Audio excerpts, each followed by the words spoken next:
ইয়াৰ পিছত আপোনালোকৰ মনত আছে এনেকুৱা এটা ফেচবুক লাইভ অনুষ্ঠানতে মই কৈছিলোঁ যে চৰকাৰী কাৰ্যালয়সমূহত কাম কৰা তৃতীয় আৰু চতুৰ্থ বৰ্গৰ কৰ্মচাৰীসকলে পোৰ্টেলৰ জৰিয়তে মিউচুৱেল ট্ৰান্সফাৰ কৰাৰ সুবিধা লাভ কৰিব।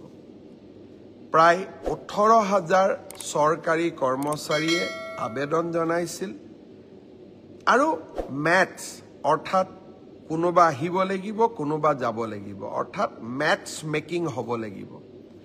আমি প্ৰায় 8,000 প্ৰাৰ্থীক মেটছ মেকিং কৰিব পাৰিলোঁ অৰ্থাৎ অহা মানুহো আছে সেই স্থানলৈ যোৱা মানুহো আছে।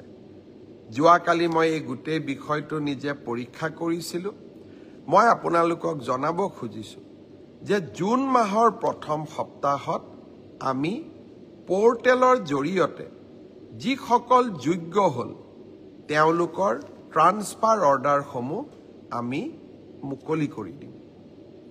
অৰ্থাৎ আপোনালোকৰ অপেক্ষাৰ অন্ত পৰিব আৰু আগষ্ট বা ছেপ্টেম্বৰ মাহত এনেকৈ আৰু এবাৰ ট্ৰান্সফাৰৰ সুবিধা দি আমি পোৰ্টেল মুকলি কৰিম। অৰ্থাৎ চৰকাৰী কৰ্মচাৰীসকলৰ লগত আমি থিয় হৈ থাকিম।